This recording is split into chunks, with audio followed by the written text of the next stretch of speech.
pop it over the P or the D, whatever you want to call it, and rub away. That is up and down. Eavesdroppin.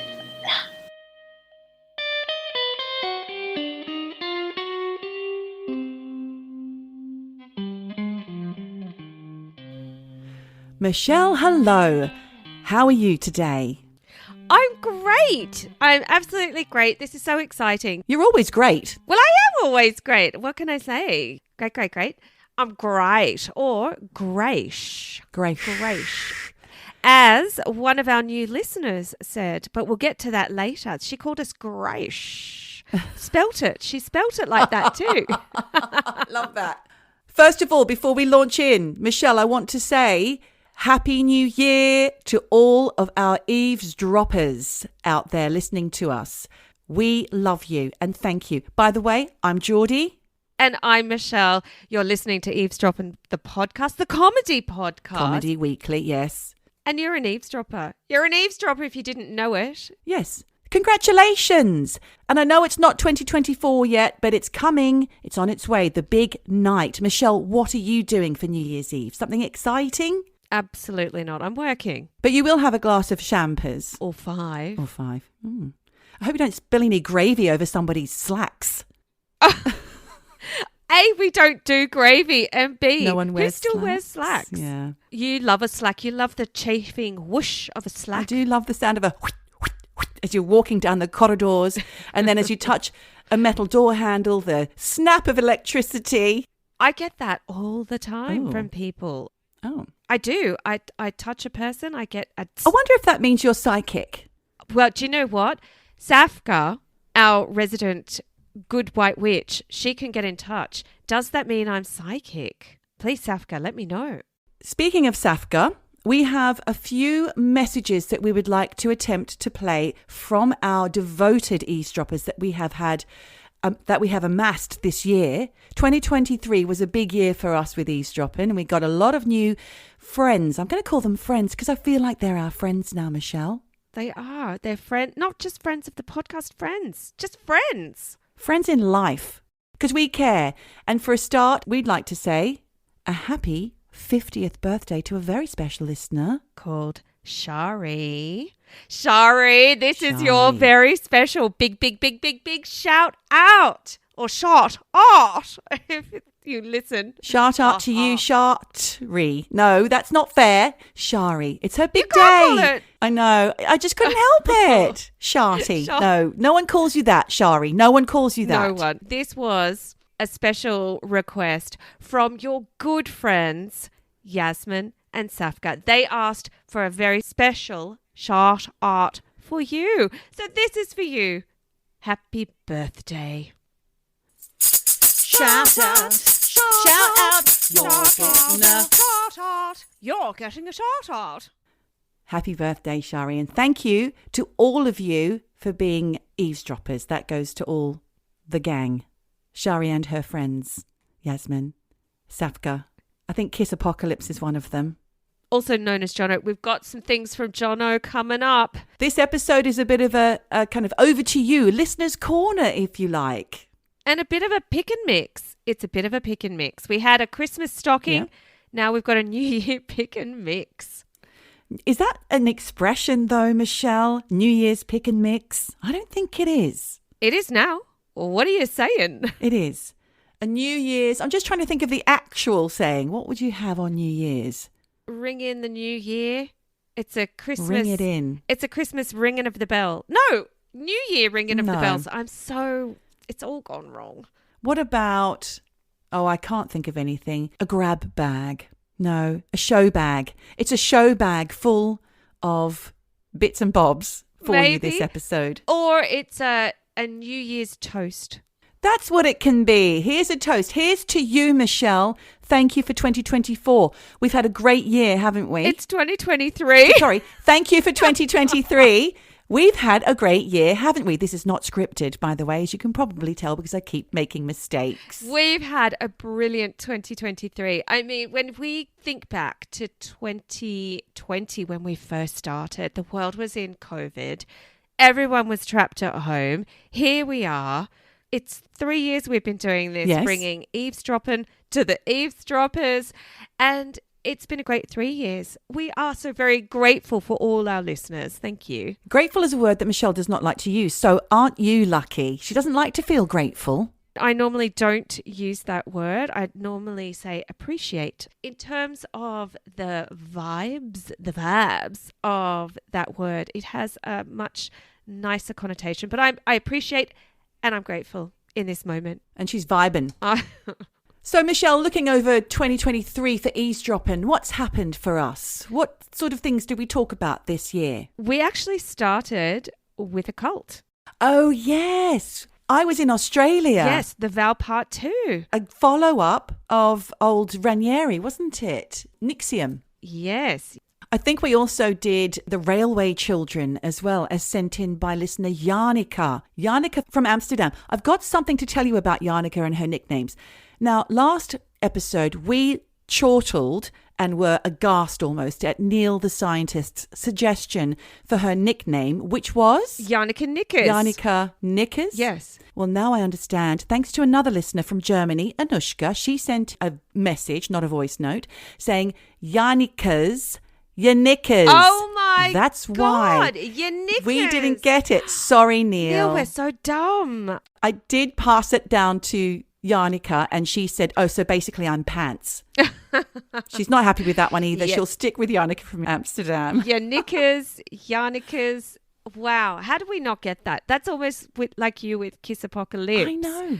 Yes, exactly. Takes a moment for it to land. Missed that for one. it to drop. But I think Janica from Amsterdam, Janica, alluring yet menacing, are two names that can be interchangeable and very descriptive. Yes. We did the missing persons case of Marion Barter. That was interesting. That was also sent in by a listener. I don't remember. We don't remember. Marion Barter, it was an Australian missing persons case, 51 years old. The lady vanishes. Yeah, she quit her Yes. job, took off to Europe for a holiday of a lifetime, never seen again. Absolutely tragic, actually. We also did, oh, yes, it's very Australian at the beginning of the year. Weambler shootings. Wyambula. I was in Australia, so that's probably why. That was the news story that was breaking the minute I touched down in Sydney last year, or this year. Yes. Yeah, in 2023. And we also looked at the Monte Cristo homestead. The ghosty woasties. Ghosty yes, because I woasties. sat in a circle with some friends and they all gave me some stories to do with ghosts. One was a yowie, so I imagine a yowie's coming up as well. It is indeed. The next episode, in fact, is the Australian Yowie. There we go. We were very Aussie heavy at the beginning of the year, but we are a multicultural podcast, aren't we, Michelle? We are indeed, because then the very next episode we looked at Nepal's child goddesses. Oh, yes. Multicultural. Just like I said. And another cult, actually. Moonies? Shoko versus Shlomo. Shlomo versus Shlomo. Yes, that was good. Lev Tehor. The cults come thick and fast. We felt like we hadn't done a cult in ages. And already you're saying about 3 cults that we've talked about before it's even hit February. There's just so many, Michelle. What does that say about our society, I wonder? We love a cult. People love to follow. Do you know what? I was talking to Hot Chef last night about the cult Yes. episode, and he was saying there's actually a handbook, How to Be a Cult Leader. And I wish I could remember the name of this book. I will ask him. Tommaso, if you're listening, get in touch, or I'll see you tonight. There's also a series on Netflix, and that starts with Manson. Right. Well, this is actually, there is a handbook, and I think it was written maybe in the 20s. It was essentially, if you want to be a cult leader, this is what you need to do. Deprive your followers of food, sleep deprivation, give them something Love bomb. all of that stuff, it's all there. So if you're thinking about becoming a cult leader, maybe some of you are. Who am I to judge? I'll give you a little top tip. That can be our New Year's present. Michelle's just handed it to you on a plate. And you can thank us later when we do a story about you. We also looked at, this is more conspiracy things, chemical cover-ups. Chinese weather balloons, Oh. Ohio train derailment. Those are all things that happened at the beginning of the year, Michelle, in 2023. We were very zeitgeisty. We put a spin on it. Are we having our attention deflected? I mean, as much as we love a cult, we also love a conspiracy. We also looked at some headlines about Madeleine McCann.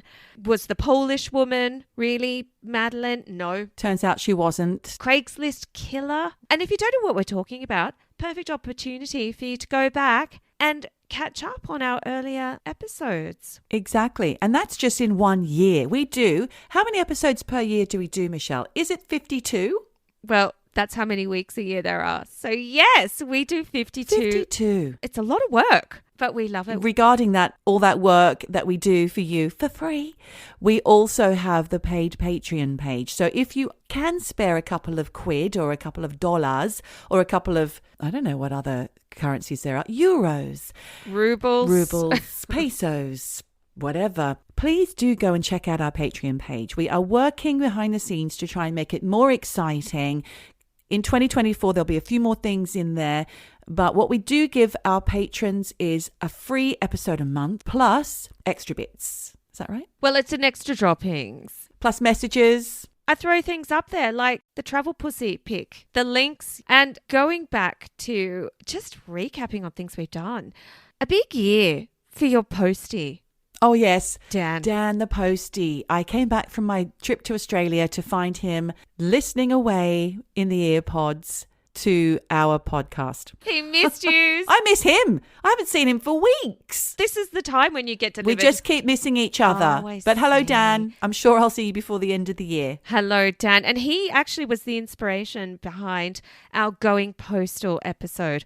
Postal workers who kill. And we weren't making a connection between Dan being a killer and... No. God, no. Could you imagine Dan with a dagger? No. It's not going to happen. No. No.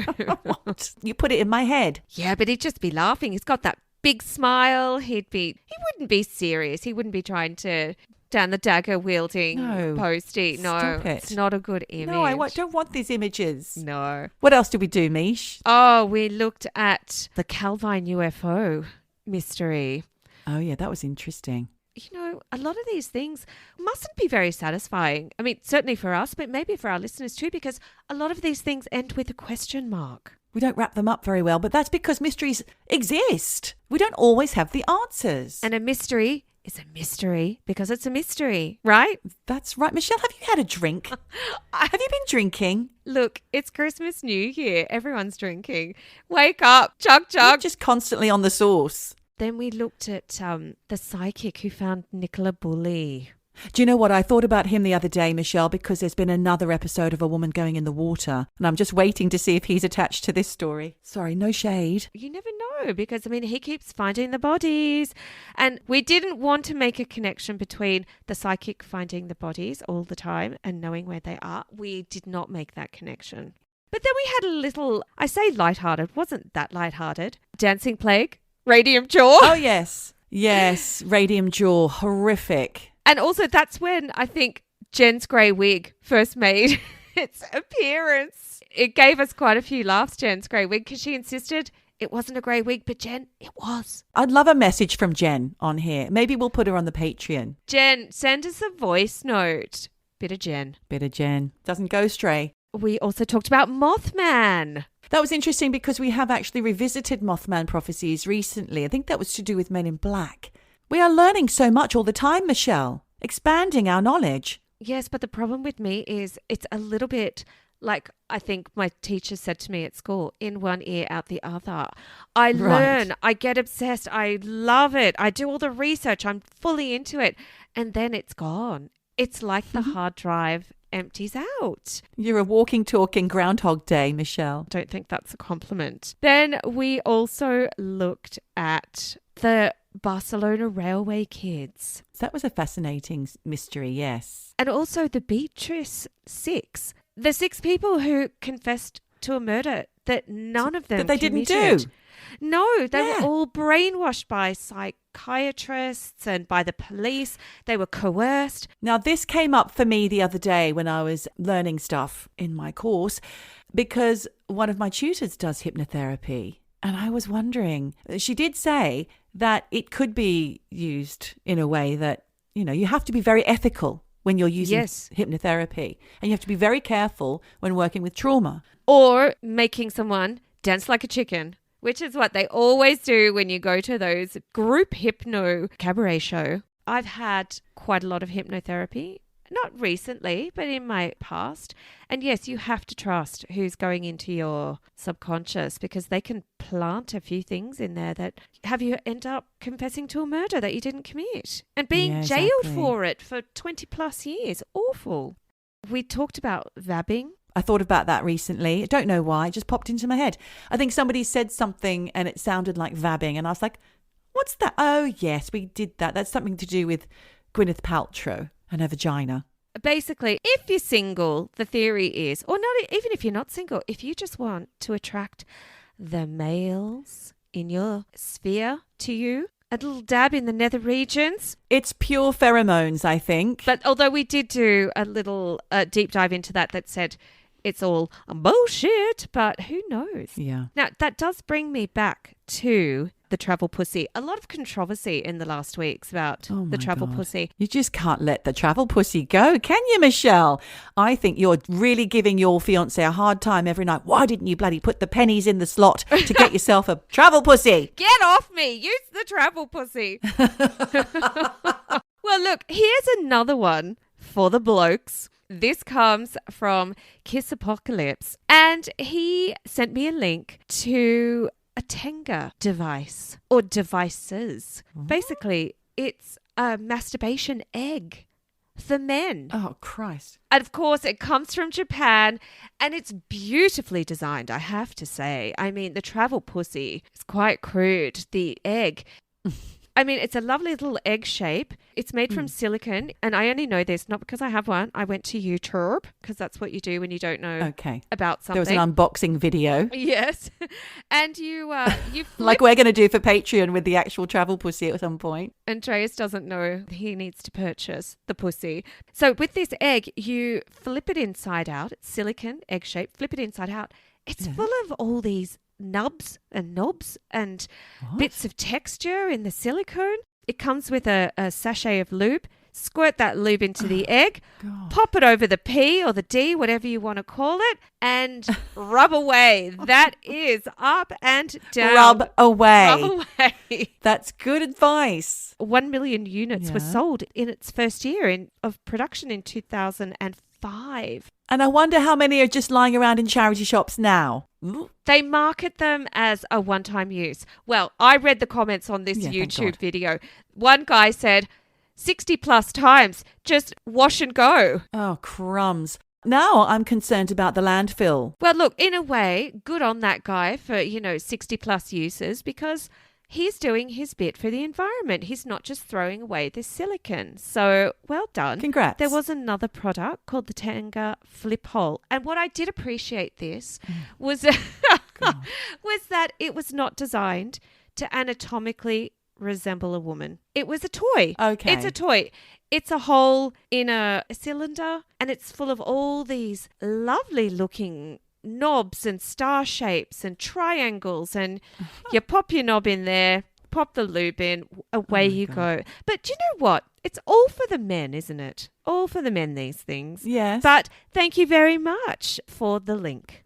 Okay, there we are. We've had our sex talk. We've had our sex toy talk. Yes. What next? We got an email because people are hot on the emails. hello@eavesdroppinpodcast.com. We love it when you write in. Love it. New eavesdropper Charlene. Hello, Charlene. She said, I've just found your podcast and I just wanted to say it's absolutely brilliant. Oh, wonderful. We like positive affirmations. And we like you already. And she said, it's really making a crappy fibromyalgia flare more bearable. Thank you. Oh, God love her. Yeah, I'm glad we're helping. I'm happy that that's put a smile on your face when you're not feeling top ticket. I want all of you to have a little smile when we're coming in your ears, so to speak, because, life can be tough. Life can be shitty. Life can be hard. It can throw you some not nice things. Yes. I'm happy that we can put a smile on your face, Charlene. Because we always look for the bright side, even when talking about murders. She said, I haven't looked through all your back episodes, so apologies if you've already done this, but I'd love you to look into the grift that is Hilaria Baldwin and her, quotes, Spanish heritage. Oh, interesting. Do you know about this? That's some sort of fraudy based. I do know about Hilaria. I don't know how to pronounce her name. It's probably just Hillary. You're right, Charlene.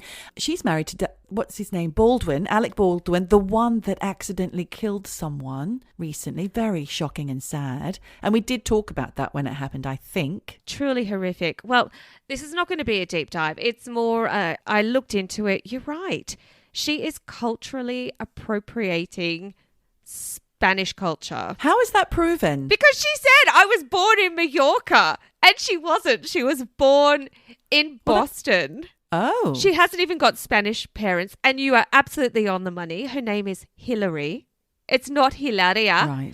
She just wanted to be called Hilaria.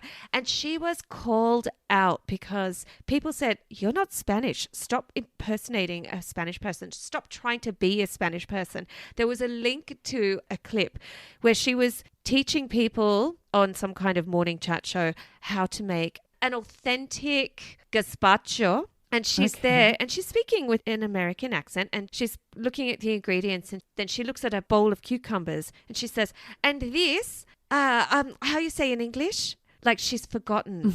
Like she's so Spanish that she has forgotten the word for cucumber. And so people just ripped her to shreds. Obviously, Hilaria is the Spanish. I mean, I think it's quite hilarious that she calls herself Hilaria because what she's doing is ridiculous. She said on her bio, her acting bio, she was born in Spain. Not true. Oh. Even Alec came out and said, yes, my wife was born in Spain. Completely not true. Oh, well, maybe that's what he thinks. She said she spent a lot of time in Spain as a child. Not true. Her parents have moved to Mallorca. That is true, but it's just weird. And I mean, look, you see pictures of her. She does look a little bit Spanish. Fair play.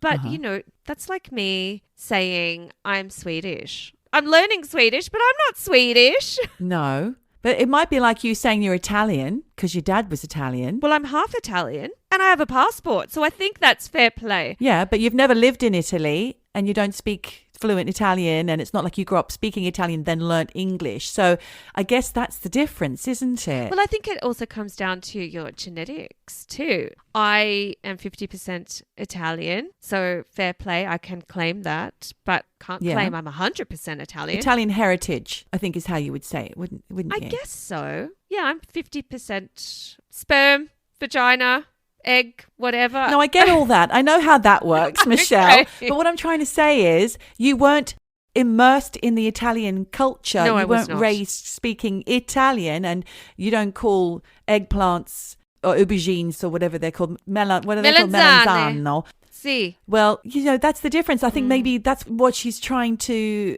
allude to. Are the parents Spanish? The parents are not Spanish. Oh. There's no Spanish heritage at all in her family. They just retired to Mallorca, like most people who want sunshine and an easy over life. 50s. And a glass of wine costs €1. Intriguing. It is intriguing and it's not a deep dive, but thank you for the heads up, Charlene. And thank you for saying... Yeah, Charlene, welcome. Welcome. And to the Eavesdroppin community. Yes. And thank you for saying we're Greysh. Greysh. Did she spell that? She did. Greysh. I love it. Me too. Greysh. I'm not saying I'm right. I'm just saying I could be right. So, Michelle, today I'm just going to be telling the stories because you are working on something a bit bigger for next week. I'm just going to entertain you with what I'm calling a few LA stories. And I'll tell you why. It's because I started looking into something for a listener who has already been mentioned today, Yasmin Element. She's one of the gang of girls, Safka, Shari, Yasmin. They're all good friends and they all listen to Eavesdroppin. She asked me to look into someone. Okay. She actually asked you because she thinks that you've got a subscription to the dark web. Well, I know that that's lapsed. So I took this on because I found it really interesting. She's asked us to look into a one-hit wonder from Australia in the 80s. Now, those of you who weren't old enough to remember the 80s, this may be interesting, but not as interesting for some of us who were there and remember it. It was a one-hit wonder woman from America who made it big in Australia with a song called Sex Symbol, and her name is Flame Fortune. Geordie, at this point, I must stop you and say, I don't remember this song, Sex Symbol. You don't remember Flame Fortune? No, can you sing a little bit? Because I need a jog. I need a memory jog. I could be there. I could be anywhere, but am I in your hair? I'm sure that's the words. Feel me, touch me, taste me, do you want me? Feel me, touch me, taste me, do you want me? She's very sexy. She's got really long, bright orange hair. Really cute. The video was all white and she's affiliated with INXS.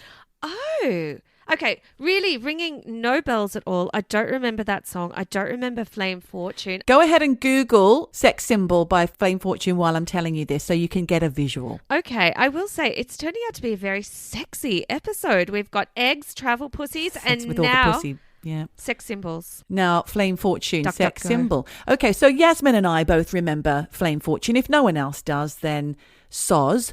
But here's an interesting story about a beautiful young woman. Talented or not, I'm not so sure, because I did look at some of her songs that she did apart from that one.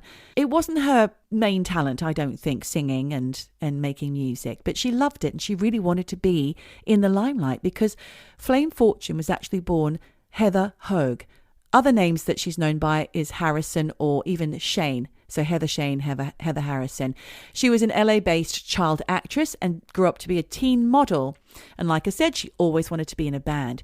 She also had an enormous crush on Michael Hutchence from INXS. And I think most people around the world know who that is. Yes. At 15, she was the editor of a music mag called Hot Rocks, which got her known in music circles. In fact, she and Alice Cooper were good friends, and he used her pet snake in some promotional shots.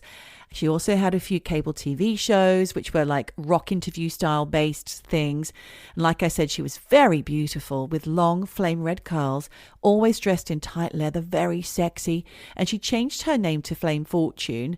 And when she told her grandmother, she said to her, "You can't do that. Everyone will call you Miss Fortune." Oh, the granny's on it. I've just Googled her. Stunning. Gorgeous girl. Look at that hair. Before Nicole Kidman, maybe even. Well, around the same time, I think, yeah. She was bold as brass. She just pushed through doors. If she wanted something, she would go out and try and get it. And I think she was into things like, what's that when you ask the universe for things? What's that called? Manifestation. Manifesting things, yeah. So she did a lot of those kind of things. And she took her crush on Michael Hutchence to another level when she reached out to their manager, Chris Murphy, in Australia, and arranged to meet them on one of their trips to LA. When she did meet them, she gave them loads of her demos, like the band INXS, and Michael picked out Sex Symbol as the hit. And obviously Michael's eyes lit up when he saw her because she's fucking beautiful.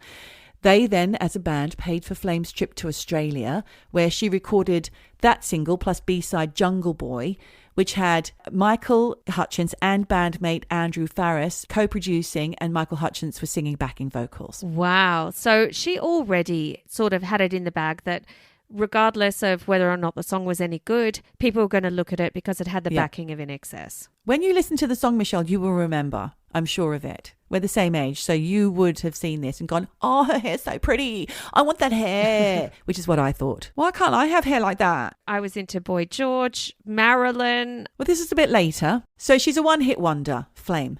She travelled back and forth from Australia to Hollywood in the intervening years, VJing, don't know where or what or how, maybe she was on MTV or something, and recording with other musical projects such as something called I.O. Pan, and writing a screenplay to star Michael Hutchence called Sex Symbol Superstar. And it's thought that the two did have some kind of relationship. Now, I know that listener Yasmin did do a little bit of digging around because she found out some information, but it's thin on the ground because it is pre-internet, this stuff. Yeah. The relationship with her and Michael, I think, was on-off. And there has been some kind of chat about her being photographed wearing the same distinctive heart and cross T-shirt that used to belong to Michael's long-term girlfriend, Michelle Bennett. By the way, Michelle Bennett's name might be familiar to you, Michelle, because she produced our favourite TV show of this year. What, Mr. In Between? Yes, she did. Michelle with one L? Yes. Yes. That's it. Interesting. She owned that T-shirt. There's photos of Michelle Bennett wearing it. Then there's promotional shots of Michael Hutchence wearing this T-shirt. It's like got a heart with a big ankh or some sort of Egyptian cross behind it. And then there's pictures of her wearing it, or it's in her room or something. And there are also letters to and from the pair. And he calls himself, in his letters to her, Honey Hutch. Well, if Michelle Bennett didn't know it was over, she did then. She did know it was over, because in one letter, she told a friend how they had hooked up after years apart, and she was now working as a stripper in LA. When she heard he was in town, she called the hotel using his pseudonym, which she must have known. And after she did her stripping shift, which was also just before her birthday at midnight, they spent the night together, and she was so happy about that. She also mentioned she was able to get off her chest how she had felt about him in the intervening years, saying it was like good therapy, and also that he had apologized for neglecting their relationship because he had been, and I quote from Flame's letter, been dragged around by his dick for 2 years by some girl, meaning Kylie, end quote. Oh, yes. I do remember when Kylie was with Michael. I think the world was a bit like, what? He's with her?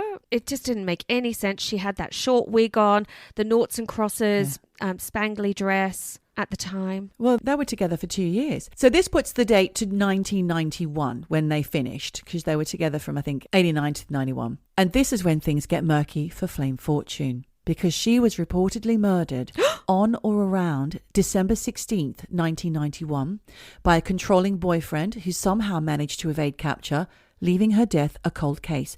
And this is what shocked Yasmin and prompted her to contact the podcast.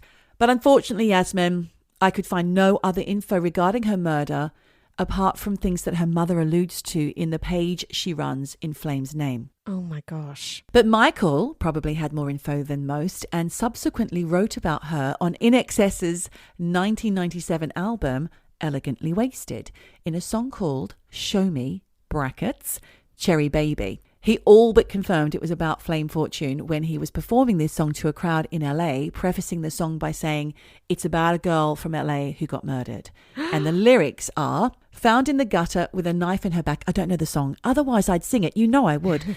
With a knife in her back. Letter said sorry. Please don't worry. She had a lover with danger in his eyes. I tried to tell her, but she had the wildest heart. Gosh. Sad. Really sad. And actually quite beautifully put together, those words. Well, of course, he joined her a few years later in rockstar heaven, I suppose you could call it, when he took his own life. But that's another story for another day. Because there's a bit of mystery around that. Sadly, Yasmin, that's all I could find about Flame Fortune. And obviously, a lot of people, including Michelle, don't even remember who she was. But I do. No, I don't remember. I feel a little guilty. I didn't realize you were going to say she got murdered. I thought there was going to be something else. Like maybe she defrauded 10,000 people in a pyramid scheme or something. Yeah, or maybe she got all of Hutchence's money because somebody's got it. Family don't. Murder, murder. It's true and it's crime. Crime time. It's crime time. Murder, murder. Murder. Crime time. Crime time! I'm afraid that this is a true crime episode today. I should have told you. It is about murders. Okay. And they're linked to LA because I found another story. Now, this week, I have been mainly watching mind-numbing TV because I am at the point of overwhelm. We're all coming to the end of the year. Because of my busy life, sometimes you just need to not watch the highbrow or midbrow things, I suppose you could call them, that we like to watch, Michelle. Yes. So I watched The Real Housewives of Beverly Hills. You love a Real Housewives franchise. I know do. it. It's like some kind of psychological experiment. It's Mean Girls, you know, from 38 plus up to 50 and 60 years old, some of these women are, yet still they act in a way that only women can when they're all together, out glamming, out riching, out being the best person, out owning it. But they're all great characters in The Real Housewives of Beverly Hills. If you're going to choose one, choose this one because it's fabulous. And there's some famous people in it. In fact, there's a lady called Lisa Rinner who is such a character. Oh. She was a daytime TV actress and previous model, and she now is a hustler, which means I guess she does anything for dosh. I don't know what that actually means. She does do QVC channels and whatnot. She's married to the very handsome actor Harry Hamlin, who started out in movies and then went on to, I think, LA Law or something like that. So he's very well known and still working. Yes. And she's got 2 gorgeous daughters who are both it models of the day. So they all appear in the show, including her dear old mum, who sadly has since passed away, because this episode I saw was from 2019. Her mum's name is Lois, who, when I saw the episode, which is from 2019, was in her 90s. Oh, good on you, Lois. You had a great innings. Yeah, she sure did. But what happened in her life was massive. In this episode, it was revealed that Lois was lucky to be alive after being kidnapped and stabbed by a serial killer. What? They were just the women, Oh my mother and God. daughter were sitting at the breakfast bar having a chit chat, and this came out. And it was unbelievable. I immediately had to go and Google and find out more about it. Around the time when the episode came out, Lisa was quoted as saying to media, "A few years before I was born, my mum was attacked by a man that she worked with. He picked her up at a bus stop, and then all of a sudden, he started to drive her down this really deserted road. He tried to rape her. He tried to kill her. Luckily, a military policeman had seen them drive down this deserted road, and he knew no one was supposed to be down there, and he followed them down. My mum was saved that day by that military policeman." Wow. What a lucky break she had that somebody spotted it. Lois adds, "That was a really bad thing. I knew him," she said. "I thought that was it. He's straddling me. He had a hammer in one hand and a knife in the other." Oh, my God. Lois was actually stabbed in the hand and hit in the head with the hammer a number of times. And when the policeman tried to stop the assault, the perpetrator shot him but missed.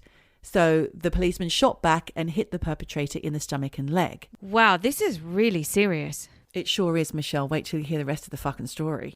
It wasn't until Lisa Rinner was older that her mother actually told her what had happened. And up until that point, Lois had told her daughter that the metal plates that she had in her head and the fact that she didn't have a sense of smell was because some kid had hit her in the head with a hammer. Right. Well, you're not going to reveal the true story, are you, to your 8-year-old? No, exactly. She was older than 8 when she found out. And when Lisa said, "When I finally learned the truth, I had such great sadness and empathy for my mum. Not only did this happen to her, but that she basically just stuffed those feelings for how many years? She never dealt with it. She never talked about it. She never even told her daughter about it." Yeah. As a mum, I imagine you want to protect your child from Oh, God, yeah. this Yeah. awful experience that happened to you. Absolutely. Well, in the episode when the women are talking to each other, Lisa and her mum, Lois said, "I was the first one he went to jail for. They gave him 7.5 years. Now, this is from 1960. Who was the perpetrator, Michelle? I'll tell you. He was known as the Trailside Killer, real name David Carpenter. Oh, God. I haven't even heard of this one. His MO was stalking and murdering several people on hiking trails in state parks near San Francisco in California in the 1970s and early 80s. And at one point, it was believed he may have even been the Zodiac Killer. But by 1988, it was conclusively proven in court that Carpenter was actually incarcerated during several of the Zodiac Killer's murders. Right, because when you sort of rhetorically asked me before, who's this killer? I did think, I wonder if this is Zodiac. Zodiac! I mean, it's the go-to. We still don't know who that is, do we? No, it's a mystery. Well, is it? There have been some people attributed to... And that woman who did that incredible podcast and documentary who then took her own life because she was so overwhelmed by it. That was a different murderer. No, that was the Golden State Killer. Sorry, got it wrong. So after he was released from Lois's attempted murder, he was arrested again for robbery, kidnapping and rape. Lois is believed to be the first of Carpenter's adult victims, but he had previously been incarcerated as a teenager for molesting 2 of his young cousins. Oh my God. I know. In 1970, which is after he'd done time for Lois's attempted murder and rape, Carpenter was imprisoned once again for kidnapping and rape.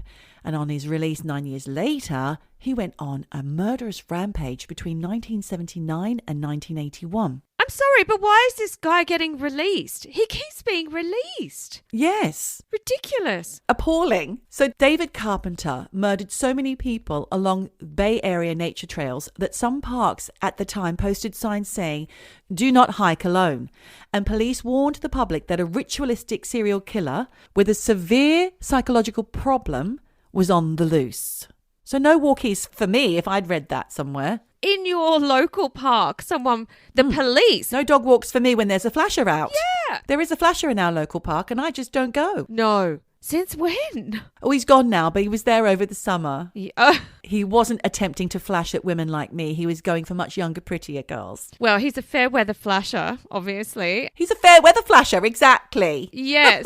I do remember actually this. I couldn't send my daughter out walking the dog because the flasher was Awful. around, yes. But anyway, going back to Carpenter, as I said, his MO was to lay in wait along woodland trails, then raped and psychologically tortured his victims before making them beg for their lives and then killed them. Fucker. The psychiatrist who later treated Carpenter said, ever since the age of 8, whenever he was under significant stress, he would commit a sex offence.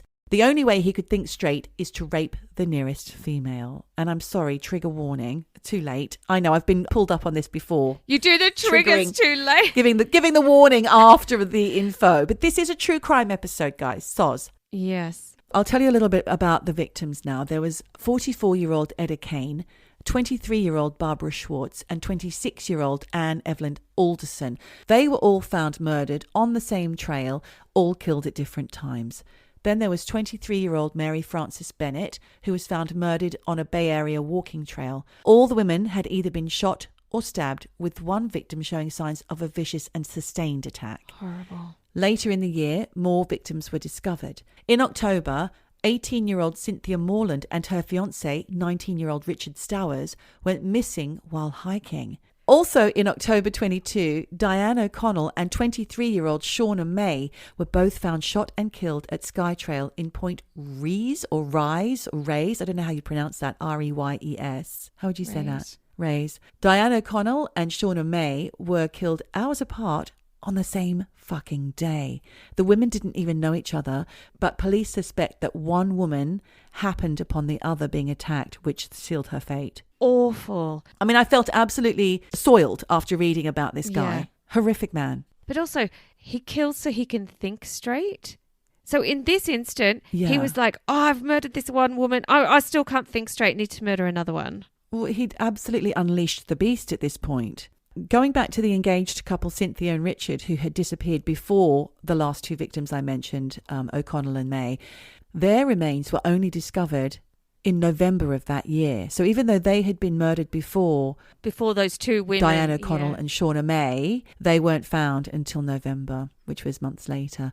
Sheriff Al Howenstein said at a news conference in November 1980, the killer, who has a severe psychological problem, is motivated to put the victims through some degree of discomfort prior to the killings. Victims had been found in submissive positions. Ugh, yuck.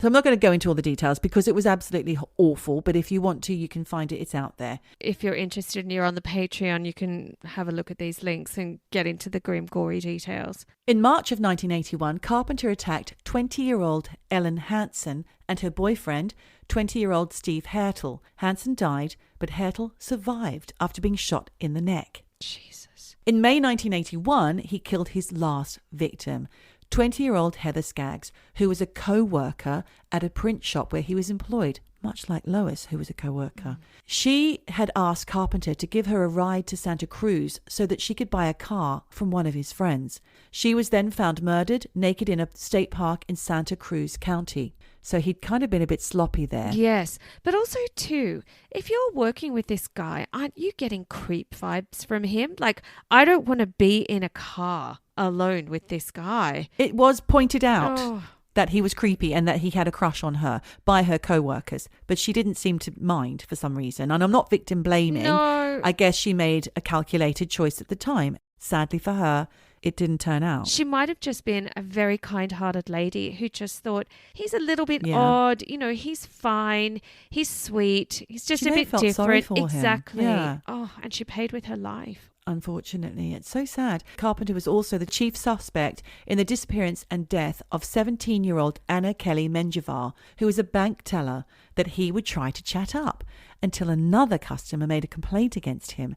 That was 2 days before her disappearance, and her remains weren't discovered until almost a year later. Oh, my God. This guy, David Carpenter, evaded capture for almost 2 years. But after Hertel was able to give police a description of the killer, this is the chap who got away after being shot in the neck, then they finally tracked him down.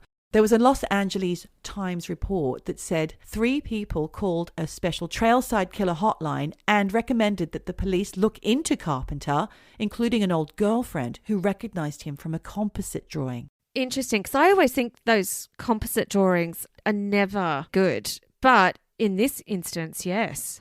Well, the police already had 160 suspects drawn up. Not one of them was him. Ugh, okay. Because he'd been living quietly on parole. No, he wasn't even on the sex offenders register. Fucking hell. Join the dots. Join the dots, people. Despite being in prison, in and out of prison since he was a teenager.